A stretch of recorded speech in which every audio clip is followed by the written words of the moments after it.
Bonjour à tous, je suis vraiment très heureuse de vous retrouver pour un nouvel épisode des émissions scintillantes et aujourd'hui j'ai l'immense joie de recevoir Thierry Beccaro, qu'on ne présente plus, animateur, auteur, comédien, metteur en scène. Il va être à l'affiche de son spectacle L'amour à la menthe, mise en scène par Anouche Sedbon et qui sera joué au Festival Off d'Avignon à l'Oriflamme, si je ne dis pas de bêtises. Bonjour Thierry et merci d'avoir accepté une nouvelle fois mon invitation féerique. Bonjour Valérie. Alors si tu veux bien rajouter sur mon CV, histoire de rire un petit peu, tu peux mettre peintre aussi. C'est vrai. Mais tu l'as mis un peu de côté, me semble-t-il, cette casquette. Ben, je l'ai un peu mise de côté, mais figure-toi que pour la pièce dont nous allons parler, que tu as évoquée, je vais jouer le rôle d'un peintre. Ah, Voilà. magnifique. Et voilà. C'est l'adaptation du livre que j'ai écrit il y a quelques années, il y a doit qu'il y a 4-5 ans. Je suis né à 17 ans Ouais. et Emmanuel Robert Espalieu en a fait l'adaptation, connaissant un petit peu tout ce que j'avais fait après moult conversations. Je lui avais dit que je peignais de temps en temps, je lui ai montré quelques toiles et il s'est dit, plutôt que de faire monter Thierry Beccaro sur scène tous les jours, on va faire monter un type qui vient, il monte sur scène et il vient peindre, et il va peindre la toile de sa vie. C'est génial. Et chaque couleur que je vais mettre sur la toile va représenter, sera Une partie? associée à une émotion. Ah, Voilà, d'accord. donc le bleu du ciel de l'Italie, le vert du jardin chez ma grand-mère, le jaune des lampadaires qui défilent dans la voiture, etc., etc.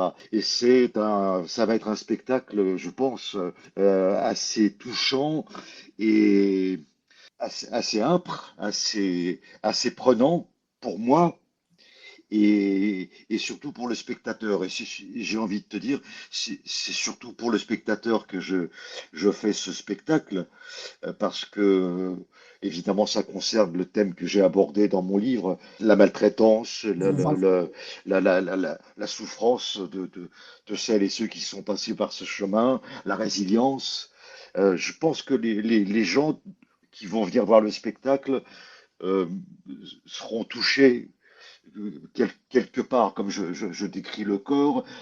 Il y en a qui seront touchés à l'épaule, d'autres, ça sera à la jambe. On a tous vécu quelque chose de difficile et je pense que le spectacle évoque bien ce, tous ces moments que chacun vit dans sa vie en se croyant parfois tout seul à vivre ça.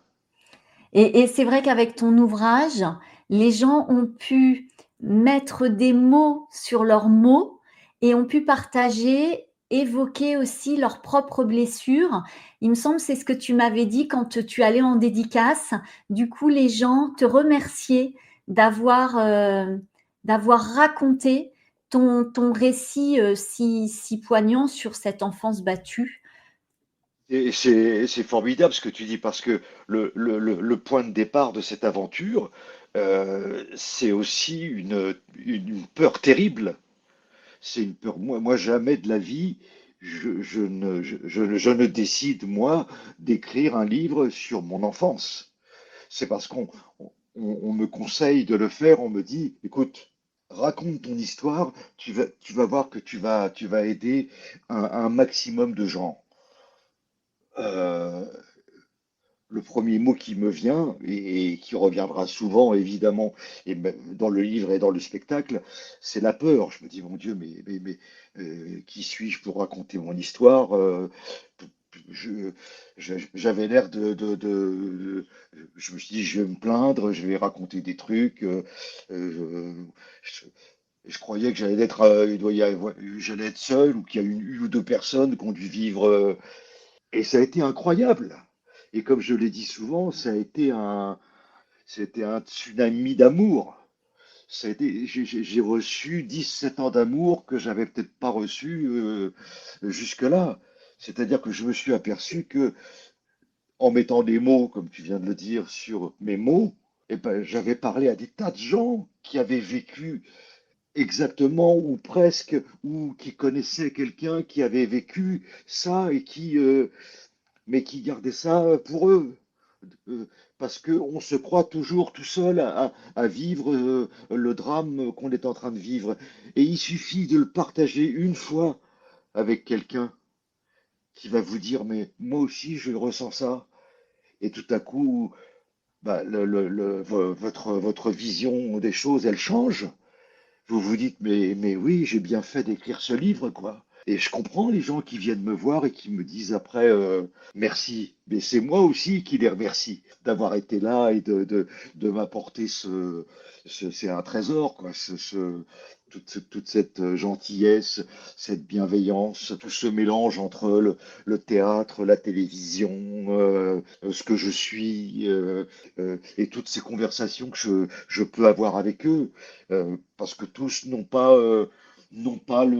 forcément les mêmes réactions que moi. Tous ne sont pas encore dans le stade de la guérison. Tu connais bien ce problème.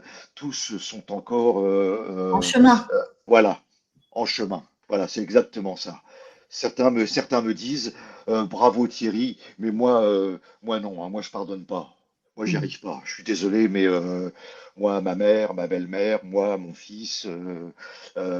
Alors, j'essaye de dire à ces gens-là, ne restez pas avec tout ça sur l'estomac, parce que ne restez pas avec cette aigreur, avec cette amertume, avec cette colère enfouie, parce que c'est vous qui vous autodévorez.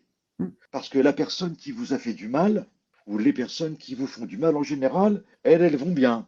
Tu as remarqué ça? Elles se portent bien, elles. Pour certaines, elles n'ont pas la conscience et elles souffrent différemment. À mon sens, ça s'exprime pas pareil. Je dirais pas qu'elles souffrent pas, mais c'est complètement différent. Mais en tout cas, elles se soucient pas du bien-être et comment va l'autre.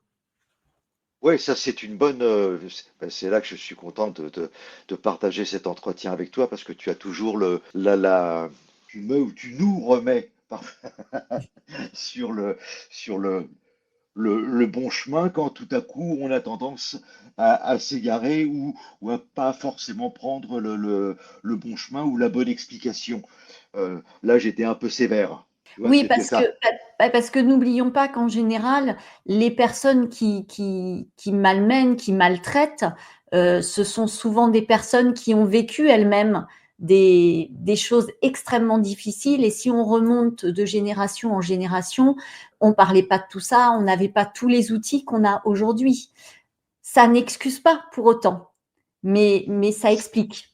Très intéressant ce que tu dis là et je l'évoque de temps en temps, mais parfois ça m'échappe un petit peu parce que on se recentre avec ce terrible ego qui se pose sur nos épaules Le ou petit notre vélo qui, épaule. le Oui, petit tu vélo vois. qui mouline.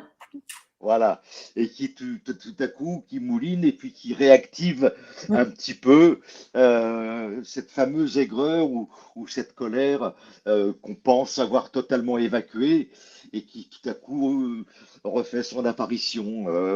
N'oublions pas effectivement que celles et ceux qui vous ont fait souffrir ont peut-être avant vous souffert de la même façon et n'ont pas eu les moyens d'évacuer, d'exprimer, de mettre les mots justement sur leurs propres mots.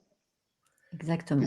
Qu'est-ce que tu penses de ça, Valérie? C'est ça, c'est exactement ça. Après, comme je disais, ça n'excuse en rien et je cautionne aucunement la violence, quelle qu'elle soit, mais c'est pas si tout blanc ou tout noir en fait. C'est Et c'est beaucoup plus complexe.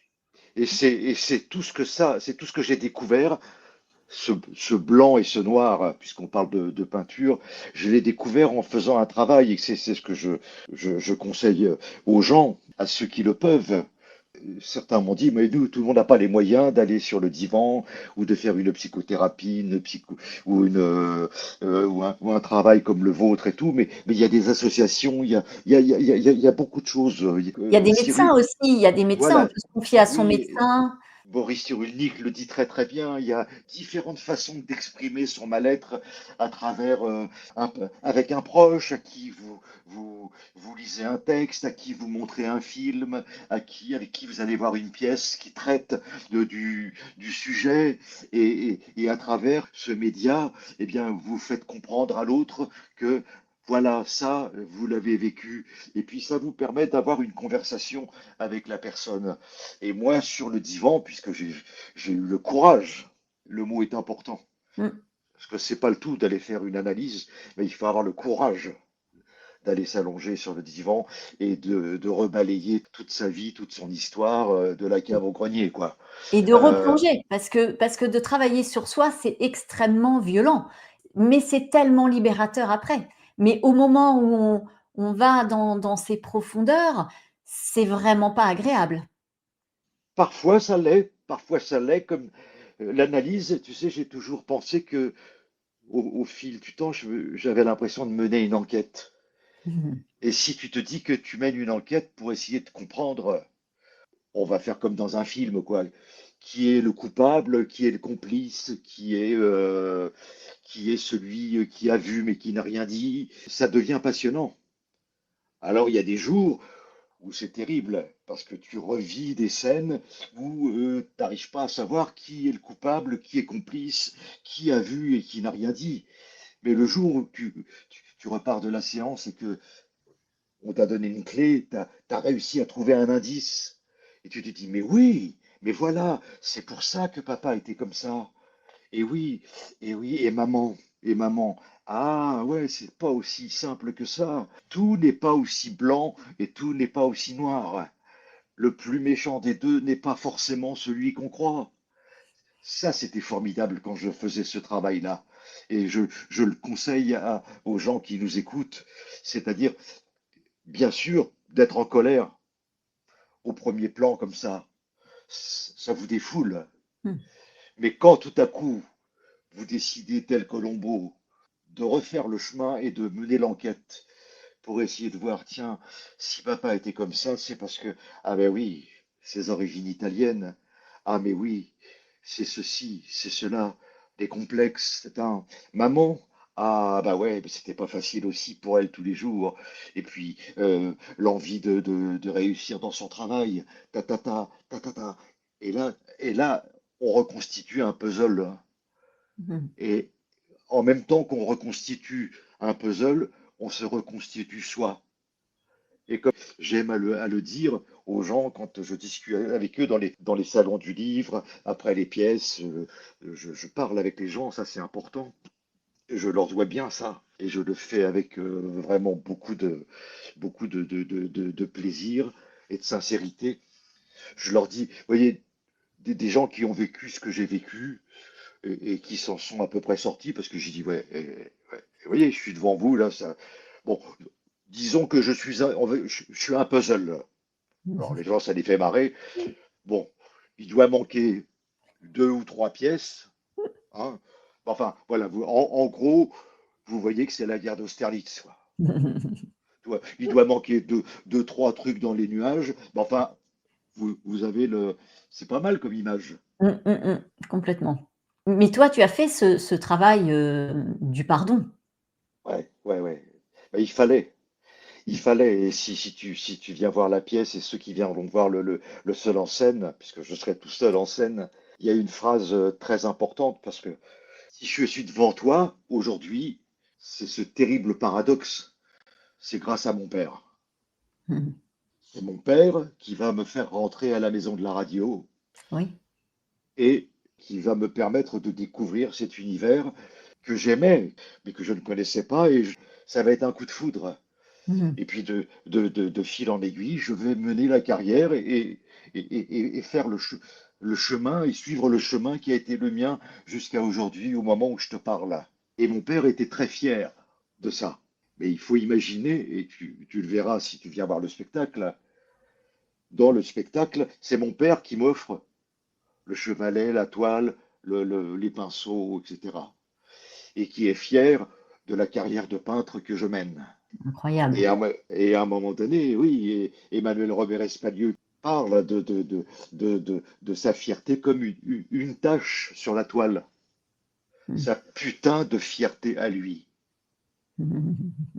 Mais je continue dans la pièce, je dis, mais il faut bien que je fasse avec, si je veux continuer d'avancer et vivre ma vie. Ouais. Même si c'est lui qui m'a offert mes premiers pinceaux. Et c'est passionnant. Et c'est ça que je dis aux gens. Oui, j'ai mon sac à dos sur les épaules, hein, il est là. Il est plus léger, il est là. Mais je vais en faire un ami. Et puis je vais continuer à avancer. Tu me connais un petit peu. Tu peux constater que c'est ce que j'ai fait. Mm. C'est parce que Complètement. continuer à me plaindre et à dire mon Dieu que c'est difficile, mon Dieu que ouais, mais je l'ai fait à un certain moment. Une béquille qui n'est pas, c'est pas une bonne compagne. La plainte, ce n'est pas une bonne, c'est pas une bonne amie. C'est humain. C'est humain, mais on croit que en disant à l'autre, bah tu sais, j'ai pas eu une enfance facile, j'ai pas, euh, oui, il va être très touché, mais lui, il va continuer à avancer. Et toi, tu vas continuer avec ta béquille. Mais il Alors n'y a que que, toi qui détiens les clés de ta vie. Donc, toi, tu décides d'en faire une force et de te dire, bah, de toute façon, ça fait partie de moi, je ne peux pas gommer cette partie, cette expérience, cette épreuve, mais qu'est-ce que je vais en faire? Bah, je vais voilà, en tirer un enseignement, je vais en faire une force. c'est Je me permets, exactement. hein, de te dire ça, puisque tu connais aussi ma vie et les étapes et les Et, épreuves que j'ai et, eues, et quel et c'est ça. parcours.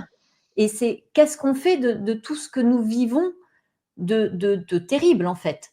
Bah, c'est d'en faire une force et d'y mettre de la couleur. Et je pense à Boris Cyrulnik tout à coup, Valérie, qui dit en gros faire de ce malheur un merveilleux malheur. Alors quand je prononce cette phrase, il y a un petit temps d'arrêt chez les gens qui finissent par comprendre que il y a deux solutions. C'est ce que dit Boris Cyrulnik.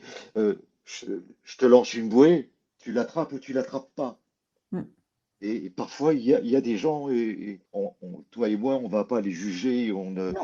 et on va accepter et constater que certains n'attrapent pas la bouée et se laissent couler, et puis d'autres attrapent la bouée. Et Mmh. puis, et c'était un petit peu mon cas. C'est-à-dire que j'avais envie quand même de y arriver. Et j'ai eu cette chance d'avoir sur mon chemin, et là on va se retrouver, parce que c'est un mot qui va intervenir très souvent dans le spectacle, j'ai eu des anges Mmh. sur mon chemin, ce que j'appelle mes anges, c'est-à-dire des gens qui m'ont tendu la main, et des mains que j'ai su saisir. Parfois je dis que j'ai tendu moi aussi la main, puis que parfois on ne l'a pas saisie, mais bon, c'est comme ça. Mmh. Mais j'ai eu sur ma route des anges qui m'ont permis de comprendre. Et notamment, j'ai travaillé avec Macha Béranger. Et il y a quelques années de cela, c'était au XXe siècle.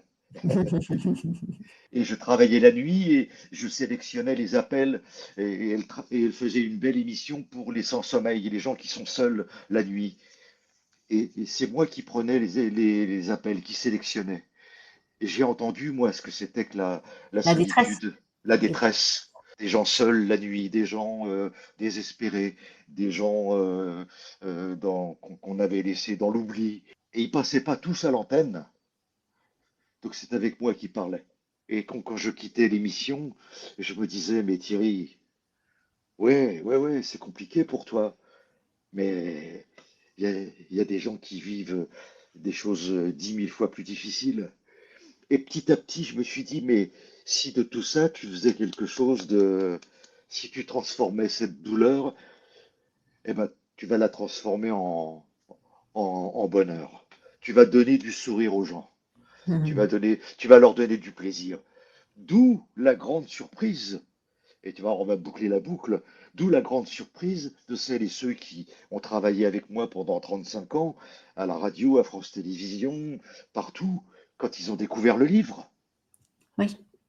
Ils ignoraient par où tu étais passé? Et j'ai toujours affiché un sourire et j'ai toujours donné. J'avais envie, je disais, c'était ça qu'il fallait faire. Mmh. Et il y a une phrase que tu connais peut-être, dont je n'ai pas le nom. J'ai pas le nom de celui qui l'a prononcé, mais on me l'a offerte dans une émission sur le pardon. Ta blessure sera ta mission. Ah, non, je ne connaissais pas. C'est très Et beau. ben, voilà, je la partage avec toi. Merci. Ta, ta blessure sera ta mission. Et parfois, les gens me disent ah, bravo Thierry, et bravo pour votre courage, etc. Et puis tout à coup, je me suis dit, mais courage, courage. Et puis je me suis dit, mais oui, oui, j'ai été courageux, mais c'est pas moi qui ai été courageux. Je crois que c'est le petit Thierry Mmh. qui a Ouais, été courageux. Ça doit te parler, ça, je tout à fait. pense. Mais parce il a été accompagné par le grand Thierry. Ouais. C'est le grand Thierry qui a su prendre soin du petit Thierry pour lui apporter cette paix et l'amener à cette résilience, en fait. Ça, c'est un thème que je trouve très très intéressant parce que souvent, dans différentes émissions, tu sais, on te demande si vous voyez ou on te montre une photo du petit Thierry, qu'est-ce que vous avez envie de lui dire, etc. Et, et souvent, je le regarde et je lui dis, écoute, on s'en est pas mal tiré, hein, quand même, Ouais. hein. Et, euh, et souvent, une femme que je voyais qui était psychothérapeute me disait, rassurez-le, dites-lui que tout va bien, quoi, qu'il n'a Mmh. plus rien à craindre et que on peut marcher tous les deux main dans la main et de se dire bravo. Et il y a une anecdote comme ça qui est formidable. J'étais en train de préparer le livre. Je suis né à 17 ans. Je l'ai préparé avec ma mère. Mmh. Oui, j'avais besoin d'avoir des références, j'avais prévenu ma mère que ce serait un livre un peu difficile, mais qui ne serait pas un livre de règlement de compte, de jugement, c'est du factuel. Voilà ce que j'ai vécu, voilà ce que d'autres ont vécu, et voilà ce que d'autres vivent encore. Hein, pas oublier ça.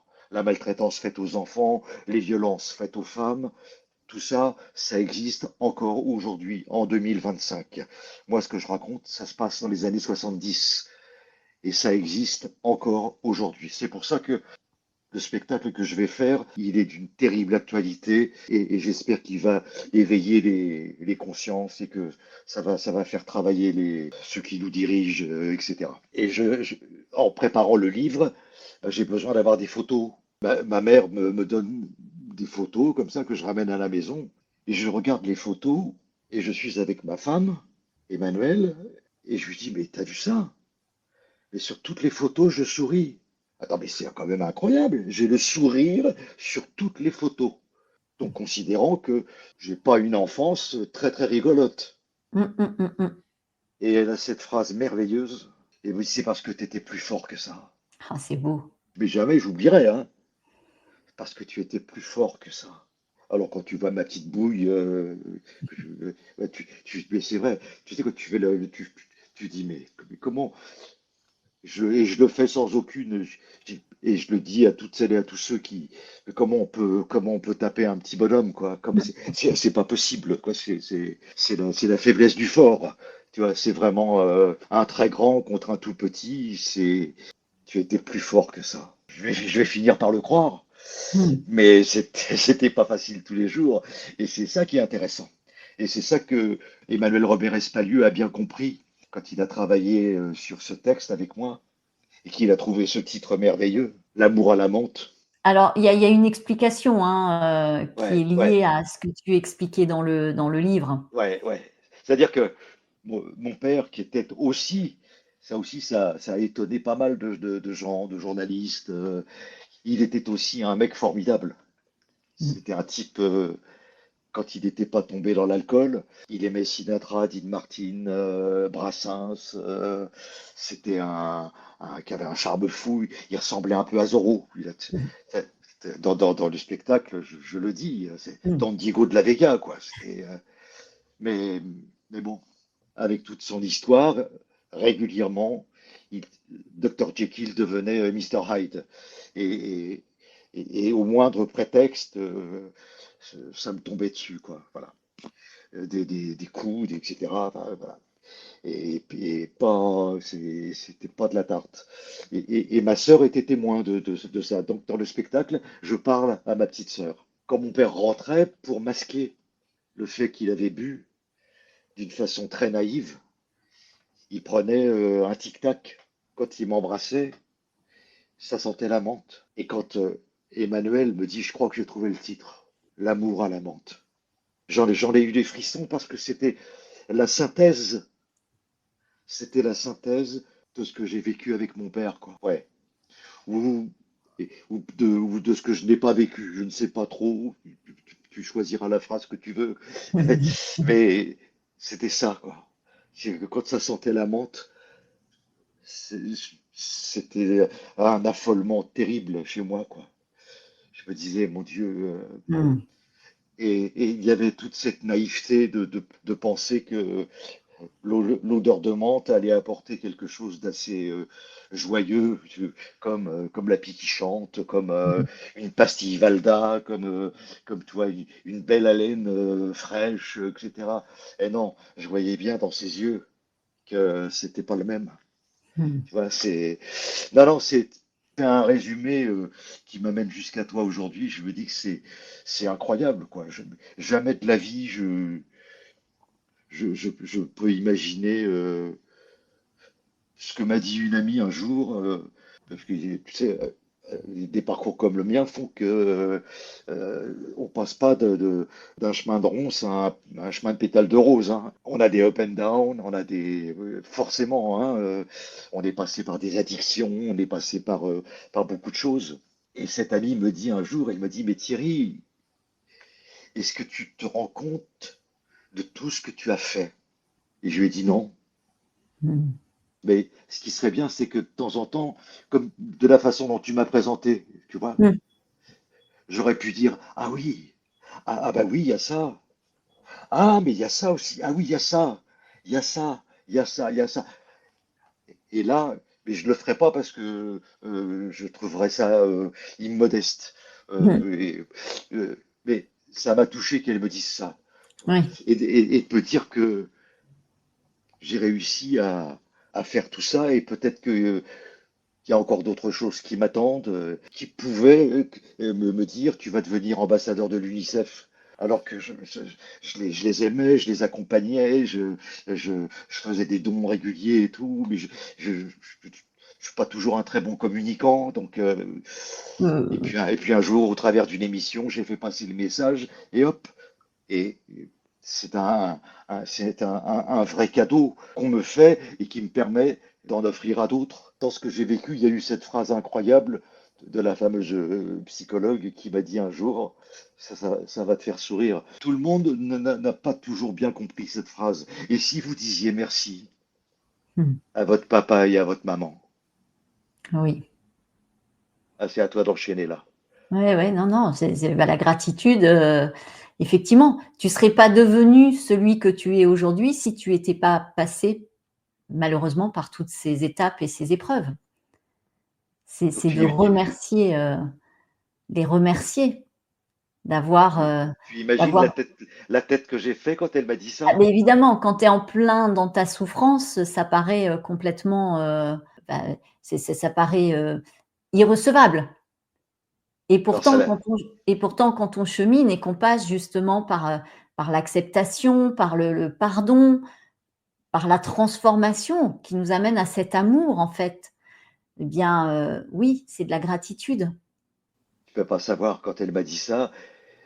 Je dis, mais attendez, ouais, ouais, ouais, là, je te parle comme si tu étais elle. Mmh. J'ai dit, vous voulez que je dise merci à mon papa et à ma maman? Donc elle me dit, alors attendez, attendez, réfléchissez. Et puis, c'est exactement ce que tu viens de dire. Voilà. Et c'est là où on revient au travail et à la réflexion, à à l'enquête, tu Mmh. sais, et à faire cet effort de pas s'arrêter sur l'événement en soi, mais de se dire, tiens, voilà, alors voilà, où est-ce que ça s'est passé, et voilà d'où ça vient de là, voilà, et arriver à, ben voilà pourquoi c'est comme ça. Et une Mmh. fois que tu sais pourquoi c'est comme ça, tu n'as plus du tout la même vision des choses. Non. C'est euh, c'est passionnant. C'est ça que Mmh. j'ai envie de dire à celles et à ceux qui nous écoutent. Si vous faites un travail de partage de la parole, Mmh. l'autre va vous renvoyer quelque chose, vous ne savez pas quoi, mais qui va certainement vous aider. Il va peut-être vous dire, eh ben moi aussi, moi c'est pas pareil, mais et hop, et là voilà, la libération de la parole. Et puis C'est ça. après, il faut pas oublier de passer aux actes. Hein. Là, je Oui. parle de la défense des enfants, des femmes battues, de tout ce qui se passe en Oui ce et moment. puis de sortir si, vous traversez, et que vous êtes maltraité, d'essayer de sortir de cette maltraitance en allant chercher de l'aide auprès d'un Absolument. médecin, auprès de la police, auprès de enfin je veux dire il y a Ouais, c'est d'oser, comme tu disais, c'est d'avoir aussi le courage parce que c'est très difficile dans certaines situations. ouais. Ça c'est le mot, un mot qui va revenir très souvent dans le spectacle, même s'il n'est pas prononcé, c'est que toutes ces situations de maltraitance, de violence, elles induisent le mot peur. Mmh. Peur. Peur de ceci, peur de cela, de ceci, peur de souffrir, peur. Moi, de, Peur du de- regard des autres aussi, peur de pas être entendu, de pas être compris. c'est vraiment. Et j'ai mis des années et j'ai encore, il faut ça c'est important de le dire. J'ai encore mes moments de peur et de manque de confiance. Et c'est ça que je veux expliquer aux gens. Le message que je veux faire passer, c'est que euh, maltraiter un être, un être, c'est c'est l'emmener sur un chemin où il va avoir un mal terrible à se reconstruire. Vraiment. Il va être. Euh, il y a une phrase que je prononcerai peut-être à la fin quand je saluerai, qui est une phrase d'un homme politique qui était esclave dans les années 1800 aux États-Unis et qui a fait une carrière assez remarquable et qui avait dit il est plus facile de construire des enfants solides que de réparer des hommes brisés. C'est tellement vrai. Tu vois? Mmh. Alors, les gens vont me dire, ah ouais, bah ça c'est bien, mais donner de l'amour, encourager un enfant, Valorisez-le. valorisez-le, Mmh. dites-lui que ce qu'il fait c'est bien, dites-lui que s'il n'a pas réussi aujourd'hui, il réussira demain. Un échec, c'est pas grave, c'est souvent annonciateur d'un succès un peu plus tard. Enfin, tout ce par quoi je suis passé. Évidemment que si vous n'avez pas fait tout le travail dont nous avons parlé, vous aurez du mal à... Mais en gros, on ne tape pas un enfant. On ne tape pas un enfant. On n'y touche pas. Voilà. Et comme je le dis dans le spectacle, parce que nous sommes des anges Mmh. et que les anges, on ne les touche pas. C'est très important. Et je rappelle ce fameux numéro qu'on a tendance à oublier aujourd'hui, le 119. Valérie, tu seras d'accord? C'est un numéro intraçable. Si jamais vous entendez, si vous avez l'impression qu'au-dessus de chez vous, à côté de chez vous, en dessous, il y a des bruits un petit peu suspects, si vous entendez des cris, si vous, petit enfant, vous avez envie de parler à quelqu'un, il y aura toujours quelqu'un pour vous répondre au 119. Vraiment. Je voulais savoir comment on se prépare pour vivre une expérience scénique telle que tu vas, nous partager, cet été. Quand on a l'habitude déjà de jouer à plusieurs, parce que Ouais. quand on est à plusieurs sur scène, s'il y en a un qui a un petit raté, bah, les autres sont là pour le rattraper.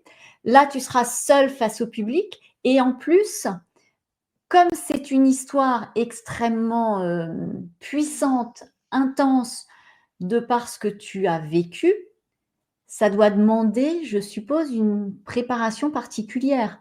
Parce que là, quand tu es dans tes répétitions, tu ressasses, tu revis à chaque fois. Oui, l'intérêt de ce genre de spectacle, surtout, et ça c'est ce que fait Anouche Sedbon, qui est ma metteuse en scène, c'est que pas un instant on ne tombe dans ce qu'on appelle le pathos. C'est-à-dire que moi, pas une seule fois dans le spectacle, tu me verras pleurer.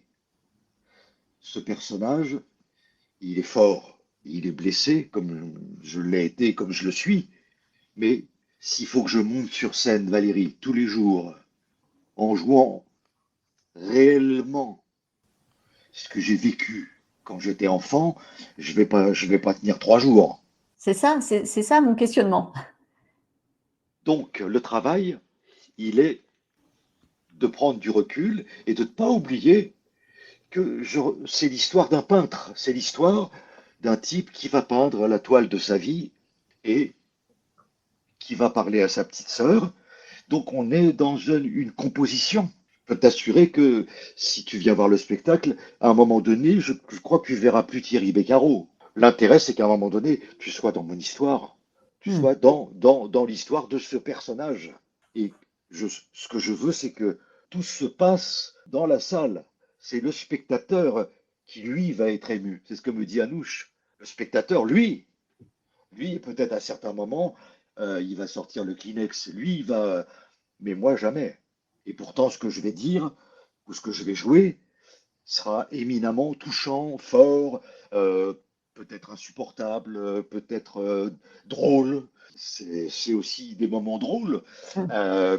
parce qu'il y a l'évocation des vacances en Italie, etc. Mais le vrai travail, il est là. Le travail, il est d'être vraiment, d'être concentré, vraiment. Parce que là, comme tu dis, là, tu es tout seul. Il n'y a pas de souffleur, il n'y a personne pour te souffler au loin le texte. Et toujours penser que, enfin, c'est ce que je vais essayer de faire, je suis au service d'eux. Je ne joue pas à mon service. Moi, ça y est, j'ai fait le chemin. Si je n'avais pas fait le chemin, je ne pourrais pas faire ce que je vais faire là au Festival d'Avignon. Souvent, les gens me demandent, mais c'est pas difficile pour vous de revivre, Non, ah non, non, non, non, non, c'est pour vous que ça va être difficile. C'est pour l'autre qui, voyant ce type qu'il a connu à la télé avec une banane comme ça et un sourire et puis quelque chose de tout va bien. Avec beaucoup, Et en beaucoup plus, d'humour. oui, avec beaucoup d'humour et de dérision sur soi-même, c'est ça qui va être intéressant. Voilà, je vais faire ce spectacle pour que les gens l'emportent avec eux et se disent, soient alertés, et se disent, voilà, ça a existé, ça existe et je voudrais que ça n'existe plus. Mais c'est très très compliqué parce que je te fais un petit cadeau, ce que je dis à un moment donné, la peinture de toute une vie et se dire qu'on est quand même là. Parce que de l'amour, il y en a eu et il y en aura. Et si parfois l'amour s'en lamente, surtout ne t'inquiète pas, parce que nous sommes des anges. Et les anges, on les touche pas. Merci, c'est très beau. Merci pour ce cadeau, Thierry. Merci. Et avant qu'on se quitte, si je te prête à nouveau ma baguette de fée, à quoi te servirait-elle? Elles ont tellement de travail, ces demoiselles, elles ont tellement de travail. Je voudrais qu'elles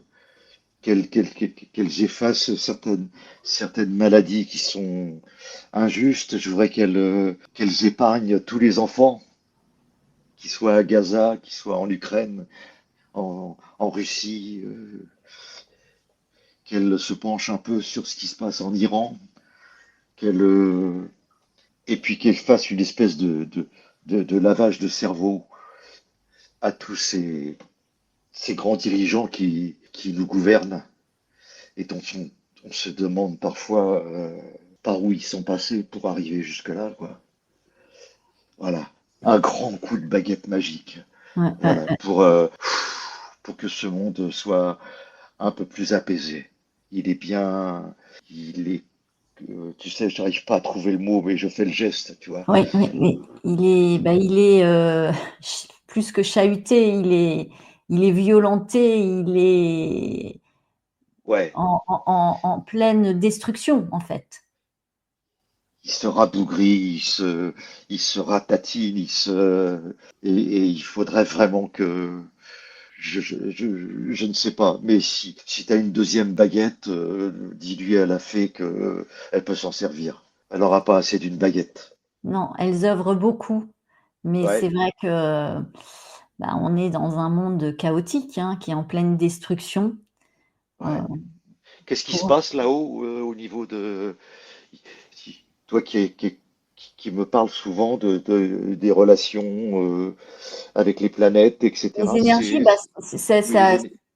C'est on traverse depuis déjà un bon moment, toutes ces énergies de transformation pour normalement tendre et aller vers un paradigme nouveau, où il y aurait beaucoup plus de respect, respect du vivant sous toutes ses formes, de l'équité, de la justice, mais c'est vrai que malheureusement, moi, je pensais que ça irait plus vite et que ça se ferait dans la douceur et toute cette, cette transformation, en tout cas d'un point de vue, spirituel, de manière matérielle, elle passe par toute cette violence et c'est épouvantable à vivre, en fait. C'est pour ça qu'il est important pour chacun, pour chaque petit être que nous sommes, d'essayer de mettre de l'amour et de la joie à notre niveau et d'essayer, nous, de rayonner à travers cette, alors, cette légèreté au sens profiter de l'instant présent, mais tout en profondeur dans notre cœur. Parce qu'on ne peut pas changer l'autre, on ne peut pas changer le monde, malheureusement. On n'a pas ce pouvoir. C'est impossible. Donc la seule chose sur laquelle on ait du pouvoir, c'est sur notre vie, sur nos ressentis, sur ce que nous expérimentons, sur ce que nous vivons. Donc si on décide effectivement de changer son point de vue, de changer de couleur, de filtre, de voir le monde sous un autre angle et d'arrêter de mettre le focus que sur ce qui ne va pas, parce que oui, effectivement, ce qui se passe, c'est épouvantable. Mais à côté de ça, il se passe aussi de très belles choses.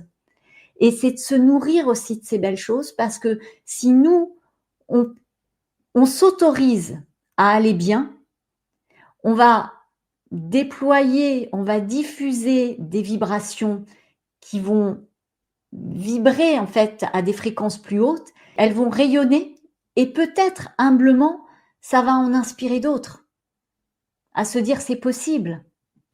Ah, c'est marrant parce que, pour conclure, ta phrase me fait penser à, tu sais, quand on était enfant, avec 8 paires de ciseaux, on faisait des ribambelles.